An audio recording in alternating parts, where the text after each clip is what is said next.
Bible story hii inapatikana katika kitabu cha Mwanzo, kuanzia sura ya kwanza hadi sura ya pili. Ni simulizi ya mwanzo wa kila kitu tunachokiona na kukifahamu leo. Mwanzo wa dunia, bahari, wanyama na mwanadamu. Hapo mwanzo hakukuwa na kitu. Hakukuwa na ardhi, wala anga, wala mwanga. Giza nene lilitanda juu ya vilindi vya maji. Lakini katikati ya giza hilo, Roho wa Mungu alikuwepo, akitanda juu ya maji kimya kimya, akitazama dunia isiyo na umbo. Kisha Mungu akasema neno moja lenye nguvu, iwe nuru. Na mara nuru ikatokea. Mungu akaiona nuru kuwa njema, akaitenga na giza. Akaipa nuru jina mchana, na giza akaliita usiku. Ikawa jioni, ikawa asubuhi, siku ya kwanza. Siku ya pili, Mungu akaumba anga. Akatenganisha maji yaliyoko chini na maji yaliyoko juu. Maji yakajikusanya, upepo ukavuma, anga likawa la bluu safi. Mungu akaliita anga hilo mbingu. Na Mungu akaona kuwa ni vizuri. Ikawa asubuhi, ikawa jioni. Siku ya tatu, Mungu akasema, maji yaliyoko chini ya mbingu yakusanyike mahali pamoja, ili nchi kavu ionekane. Na ikawa hivyo. Mungu akaita nchi kavu ardhi, na maji yaliyokusanyika akayaita bahari. Bahari zikaanza kunguruma, mawimbi yakicheza juu ya uso wa dunia mpya. Mungu akaona kuwa ni vizuri. Kisha Mungu akasema tena, ardhi na izalishe mimea, nyasi, miti ya matunda na kila aina ya mbegu. Mara dunia ikajaa kijani kibichi. Majani yakamea, maua yakachanua kwa rangi maridadi, na miti mikubwa ikazaa matunda matamu ya kila aina. Palikuwa na harufu nzuri ya uzima. Mungu akaona kuwa ni vizuri. Ikawa jioni, ikawa asubuhi.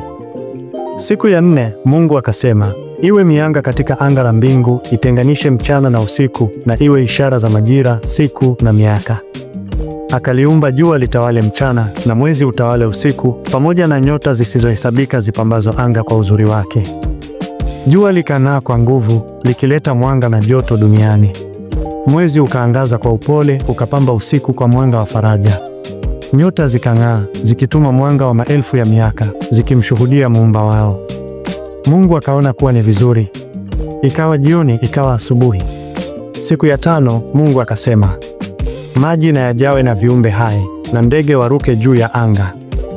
Bahari zikachemka kwa uhai, samaki wa kila aina, wakubwa na wadogo, wakicheza ndani ya maji.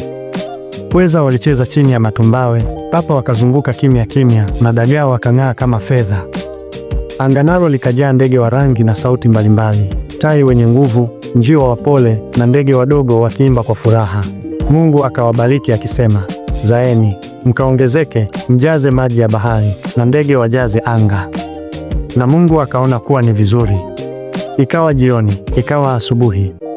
Siku ya sita, Mungu akasema, nchi na izalishe viumbe wa aina mbalimbali. Na ikawa hivyo.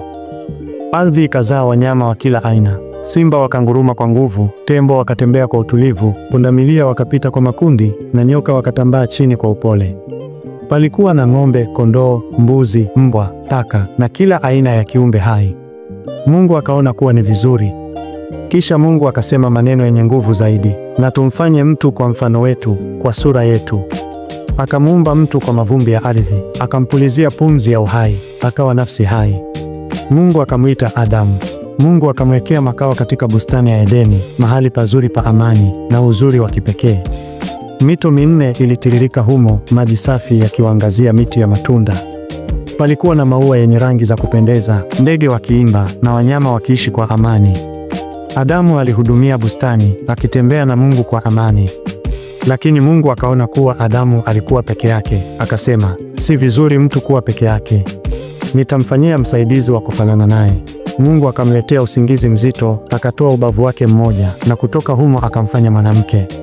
Alipomuona, Adamu akasema kwa furaha, huyu ni mfupa wa mifupa yangu, na nyama ya nyama yangu. Mungu akamwita Hawa.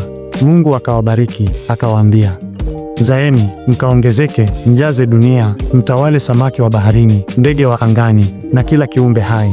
Mungu akawapa mimea yote na matunda yote kwa chakula. Na Mungu akaona kila kitu alichokifanya, na tazama, kilikuwa chema sana. Ikawa jioni, ikawa asubuhi. Siku ya 7 ikafika. Mungu akamaliza kazi yake yote ya uumbaji. Akapumzika siku hiyo, akaibariki na akaifanya kuwa takatifu, kwa sababu ndani yake alipumzika kutokana na kazi zote alizoziumba na kuzifanya. Hivyo ndivyo dunia ilivyoanza, kwa neno moja tu, iwe. Kutoka katika giza, nuru ikazaliwa. Kutoka katika utupu, maisha yakatokea. Kila tone la maji, kila pumzi, kila uhai lilitoka katika hekima na upendo wa Mungu. Na mpaka leo Mungu yule yule bado anasema, tazama, nafanya upya yote. Asante kwa kutazama Siri za Ufalme TV. Tafadhali subscribe na share. Mungu akubariki.